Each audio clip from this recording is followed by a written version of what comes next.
قرآن مجید کی سورہ توبہ میں بیان کیا۔ یوم حنین میں مسلمان گئے فتح مکہ کے بعد تو بڑی تعداد تھی، 12,000 صحابہ یہ لشکر میں تھے، یا اس کے بعد بڑی تعداد وہ غزوہ تبوک میں تھی جس کا میں نے ذکر کیا 30,000 تھے۔ 12,000 مسلمانوں کا لشکر حنین کی جنگ کے لیے گیا، غزوہ حنین کے لیے، مگر کفار کی تعداد بہت ہی زیادہ تھی۔ تو قرآن مجید نے اس کا ذکر کیا، اذ اعجبتکم کثرتکم فلم تغن عنکم شیئا وضاقت علیکم الارض بما رحبت ثم ولیتم مدبرین۔ قرآن نے کہا تو بعض صحابہ کے ذہن میں خیال آیا کہ آج ہماری تعداد بہت زیادہ ہے، آج دشمن ہمیں شکست نہیں دے سکتا۔ یہ قرآن نے بیان کیا، سورہ توبہ آیت نمبر 25 کہ اذ اعجبتکم کثرتکم، بعضوں نے سوچا کہ آج ہماری تعداد 12,000 ہے، آج دشمن ہمارا کچھ نہیں بگاڑ سکتا، لیکن قرآن نے کہا تمہارا دھیان اپنے عدد کی کثرت کی طرف چلا گیا، تم اس پہ نازا ہو گئے، اور ایک لمحے کے لیے دھیان حضور کی موجودگی سے ہٹ گیا تھا۔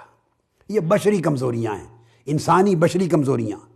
اور پھر اللہ نے فرمایا وہ کثرت تمہیں نفع نہ دے سکی، اور زمین فراخ ہونے کے باوجود تم پر تنگ ہو گئی، اور تم پیٹھ پھیر کر بھاگ نکلے، قدم اکھڑ گئے، سما بدل گیا۔ جب آقا علیہ السلام اس وقت تک خاموش رہے تاکہ اپنی کثرت پہ ناز کرنے والے، اپنی جنگی مہارت پہ ناز کرنے والے اور عددی کثرت پہ ناز کرنے والے اپنی مہارت اور کثرت کا انجام دیکھ لیں۔ اللہ پاک نے بھی انتظار کیا، دیکھ لیں۔ جب سب کچھ ہو گیا، لیکن رب چاہتا نہیں تھا کہ مصطفیٰ کے لشکر کو شکست ہو، مصطفیٰ کے صحابہ اور غلاموں کو بالآخر شکست ہو۔ ایک عارضی وقت تھا، ایک عارضی لمحہ تھا، دورانیہ تھا۔ آقا علیہ السلام اپنی اونٹنی کو بٹھایا اس منظر میں جب مسلمانوں کو شکست ہو چکی تھی، کفار فتح یاب ہو گئے تھے، اس وقت میرے آقا نے زمین سے کنکریاں اٹھائیں، مٹی اٹھائی، اس میں کچھ کنکریاں آ گئیں۔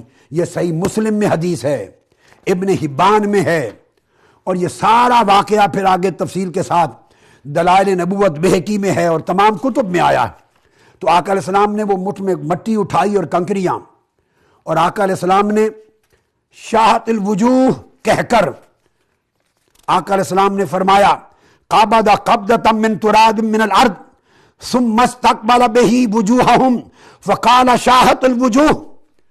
مٹی اٹھائی، کنکریاں تھیں، اور کفار کی طرف منہ کر کے میرے آقا علیہ السلام نے فرمایا کہ ان کے چہرے پھر گئے، ان کے چہرے بگڑ گئے، ان کے چہرے کبھی ہو گئے۔ یہ کہہ کر آپ نے کنکریاں ان کی طرف پھیر دیں۔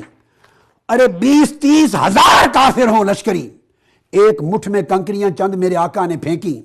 حدیث پاک ہے، دلائل بہقی اٹھائیے اور اس کو پڑھیے، عمرو بن سفیان الثقفی اور حارث بن بدل النضری کی روایت کو پڑھیے، ان تمام کتب میں آتا ہے، احادیث میں۔ آقا نے وہ کنکریاں پھینکی، ایک ایک کنکری اور خاک ایک ایک کافر سپاہی کو چن چن کر دیکھ دیکھ کر اس کی آنکھوں میں جا پڑی۔ 20-30 ہزار کے قریب جو لشکری تھے، کفار تھے، سب کی آنکھوں میں ایک ایک کنکری جا کے لگی، سب کے سروں پر لگی۔ مٹی نے ایک ایک کافر کو چنا اور ان کی آنکھوں میں جا کے بھر گئی۔ وہ دوڑ نکلے، اور جن کنکریوں کو میرے آقا نے پھینکا تھا وہ پھر وہیں نہیں گر گئیں۔ کفار دوڑے، جو کنکری جس کو لگی تھی وہ کنکری اس کے پیچھے دوڑنے لگی، اور اس کے گھر پہنچنے تک ہتھوڑوں کی طرح اس کے سر پہ ٹھوکر مارتی گئی کنکری، مٹی اس کی آنکھوں میں پڑتی گئی، ہتھوڑی کی طرح ٹھوکر مارتی گئی۔ وہ کہتے ہیں فما خیل الینا ان کل حجر او شجر فارس یطلبنا وقال ثقفی فعجزت علی فرسی حتی دخلت الطائف، حتیٰ کہ ہم طائف شہر میں گھر چلے گئے، اپنے گھروں میں پہنچ گئے، اور ہمیں گھروں میں پہنچنے تک کنکریاں ہمارا پیچھا کرتی رہیں، ہمارے سروں پہ لگتی رہیں اور ہماری آنکھوں میں پڑتی رہیں۔ سوال پیدا ہوتا ہے، اور یعلا بن عطا روایت کرتے ہیں، وہ بتاتے ہیں قالوا ما بقی منا احد ان لم طلعت عیناہ وفمہ من التراب وسمعنا سلسلۃ من السماء کمر الحدید علی الطست الحدید۔ فرمایا خدا کی قسم، جیسے لوہے کی چادر پر ہتھوڑا مارا جاتا ہے اس طرح کی آوازیں آتی تھیں جب کنکریاں بجتی تھیں، اور ہمیں گھر تک پہنچا کر ایک ایک کنکری پیچھے ہٹی۔ اب مجھے بتاؤ اس کنکری کو آنکھیں کس نے دیں؟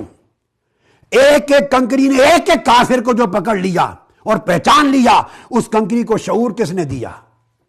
آنکھیں تو بھر گئیں. اگر میدان جنگ تک کا معاملہ ہوتا تو بات اور تھی، مگر کافر دوڑ پڑے اور کنکری ان کے پیچھے دوڑتی جا رہی ہے، ان کے سر پہ ٹھوکریں مارتی جا رہی ہے، اور طائف شہر میں داخل ہو کر ان کے گھروں تک کنکری پہنچا کے آئی ہے. اس کنکری کو یہ شعور کس نے دیا؟ اس کنکری کو یہ زندگی کس نے دی؟ اس کنکری کو یہ آنکھیں کس نے دی؟ اس کنکری کو یہ بصارت کس نے دی؟ مسلسل مارنے کی طاقت کس نے دی؟ اور ان کے گھروں تک پہنچنے کا احساس کس نے دیا؟ یہ مسئلہ صرف یہ نہیں کہ اس کنکریوں کے مارنے سے شکست ہو گئی، بات بہت آگے کی ہے. تو میرے آقا کے دست مبارک لگ گئے اور آپ کی توجہ ہوئی، کنکریاں زندہ ہو گئیں. حضرت عیسیٰ کے معجزے سے تو مردہ انسان زندہ ہوتے تھے. میرے آقا کے دست مبارک اگر پتھروں کنکریوں کو مس کر گئے تو کنکریاں باشعور زندگی پا گئیں، ان کو آنکھیں مل گئیں، اور گھروں تک ان کے گھروں میں پہنچا کے واپس آ کے دم لیا، کایا پلٹ دی. اشارہ اس امر کی طرف تھا کہ کوئی شخص نہ اپنی مہارت پہ بھروسہ کرے، نہ اپنی کثرت پہ بھروسہ کرے، نہ اپنے سکل پر بھروسہ کرے، نہ مال و دولت پہ بھروسہ کرے. آج امت مسلمہ جس قدر پریشان اور ذلیل ہو گئی، میں پاکستان کے رہنے والے مسلمان بھائیوں کو بھی یہ پیغام دے رہا ہوں، اور انڈیا کی مسلم امہ کو بھی یہ پیغام دے رہا ہوں، اور پوری انسانیت کو پیغام دے رہا ہوں کہ آقا علیہ السلام وہ فرماتے ہیں یا ایھا الناس انی رسول اللہ علیکم جمیعا، وہ پورے عالم انسانیت کے لیے رحمت اور رسول بن کے آئے ہیں.